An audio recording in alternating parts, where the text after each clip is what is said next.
بسم الله الرحمن الرحيم الحمد لله رب العالمين والعاقبة للمتقين ولا عدوان إلا على الظالمين صلى الله عليه وعلى آله وصحبه وسلم تسليما كثيرا. கணியத்துக்குரிய சகோதரர்களே, நபி அலைஹிஸ்ஸலாத்து வஸ்ஸலாம் அவர்கள் செல்வந்தர்கள் மீது அவர்களுடைய செல்வங்களிலே ஜகாத்தை கடமையாக்கியிருக்கிறான். ஜகாத் வாஜிபு ஃபில் மால், ஜகாத் அந்த மால் சொல்லக்கூடிய சொத்திலே அல்லாஹ் கடமையாக்கியிருக்கிறான்.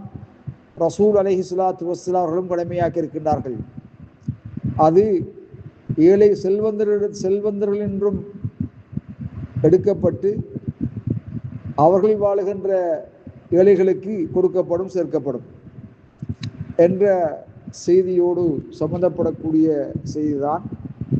ஹலி ஜகாத் வாஜிபத்துன் ஃபில் மால், ஜகாத் பொருளிலே கடமையானதா அல்லது ஒரு மனிதனுடைய பொறுப்பிலே கடமையானதா, பாதுகாப்பிலே கடமையானதா? சகோதரர்களே, இந்த அன்ன ஜகாத் வாஜிபத்துன் ஃபில் மால் ஃபி அம்வாலிஹிம், அவர்களுடைய உடைமைகளிலே ஜகாத் வாஜிப் என்று ஹதீஸில் வந்திருப்பதனால அன்னத்தைன் எம்னா உஜூபு ஜகா முத்லகன், பொதுவாக ஜகாத் கடமை என்பதை கடன் தடுக்காது என்ற செய்தியை நாம் இங்கே விளங்கிக் கொள்ளக்கூடியதாக இருக்கின்றது. ஒரு மனிதனிடத்திலே 1 லட்சம் ரூபாய் பணம் இருக்கிறது, வருடமும் பூர்த்தியாகிவிட்டது. அதே நேரத்திலே அவன் மீது 1 லட்சம் ரூபாய் கடனும் இருக்கிறது. இந்த வேளையிலே அவன் கையில் இருக்கின்ற பணத்துக்கு ஜகாத் கொடுப்பது கடமையா இல்லையா என்ற விடயத்திலே ஒரு சாரார் அவன் மீது கடமை இல்லை, ஜகாத் இல்லை, ஏன் அவன் கடனாளியா இருக்கின்றான் என்ற வகையில் லஜிபு அலைஹி ஜக்கா, அவன் மீது ஜகாத் கடமையாகாது என்று குறிப்பிட்டிருக்கிறார்கள். உலமாக்களுக்கு மத்தியிலே இந்த மசலாவிலே கருத்து வேறுபாடு இருக்கின்றன. அன்ன ஜகாத் தஜிபு அலைஹி, ஜகாத் அவன் மீது கடமையாகும். கடனாளியா இருந்தாலும் ஜகாத் அவன் மீது கடமையாகும். ஏனென்றால் நபி அலைஹிஸ்ஸலாத்து வஸ்ஸலாம் அவர்கள் ஜால ஜகாத் ஃபில் மால், சொத்திலே பணத்திலே தான் ஜகாத்தை அவர்கள் கடமையாக்கினார்கள். வத்தை கடன் என்பது அல்லது யஜிபு அல் இன்சான் வாஜிபுன் ஃபி திம்மத்தி, கடனை நிறைவேற்றுவது அவருடைய பொறுப்பிலே உள்ளதாக இருக்கும். இதனால்தான் கையில் இருக்கின்ற பணம் செல்வம் அழிந்து போனாலும் கூட கடன் விழுந்து விடாது, கடன் நிறைவேற்ற வேண்டும். ஏன்? கடன் அவனுடைய பொறுப்பில் இருக்கிற காரணத்தினால். ஃபத்தைன் ஃபி திம்மா வ ஜகாத் ஃபில் மால், கடன் பொறுப்பில் இருக்கின்றது, ஜகாத் பணத்தில் இருக்கிறது. அல்லாஹ் சுப்ஹானஹு வ தஆலா ஹுது மின் அம்வாலி ஸதகத்தன், அவர்களுடைய சொத்துக்களிலிருந்து பணங்களிலிருந்து சதகா தர்மத்தை ஜகாத்தை நீங்கள் எடுங்கள் என்று கட்டளை பிறப்பித்திருக்கின்றார்.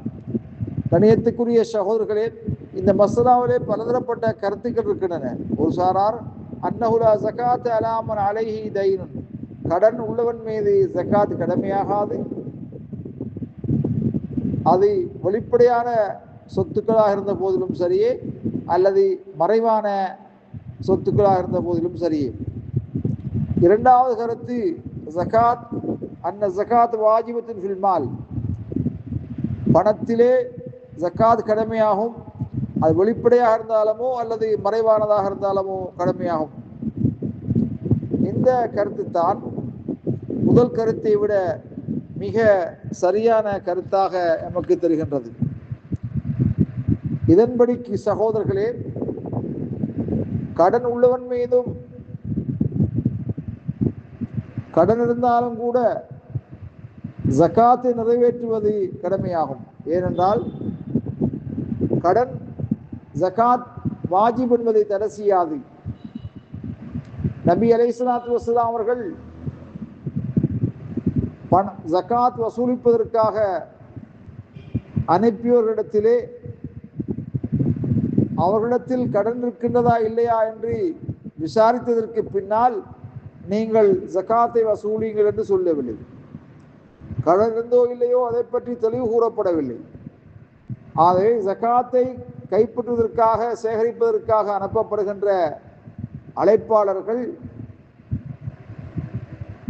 அவர்கள் சொத்துள்ளவர்களிடத்திலே சென்று அலைக்கும் தெய்ன் அம்லா, உங்களுக்கு கடன் இருக்கின்றனவா இல்லையா என்று அவர்கள் கேட்கவில்லை. அப்படி கேட்பது அவசியமாகாது. ஆகவே கண்ணியத்துக்குரிய சகோதரர்களே, அந்த வகையிலே ஜகாத் தஜிபு ஃபில் மால் வலௌகான சாஹிபுஹு மதீனன், செல்வமுடையவன் கடனாளியாக இருந்தாலும் கூட பணத்திலே ஜகாத் வாஜிபாகும். ஆகவே இந்த கருத்தை தான் நாம் மிக சரியாக காணுகின்றோம். வல்லாஹு அலம் பிஸ்ஸவாப்.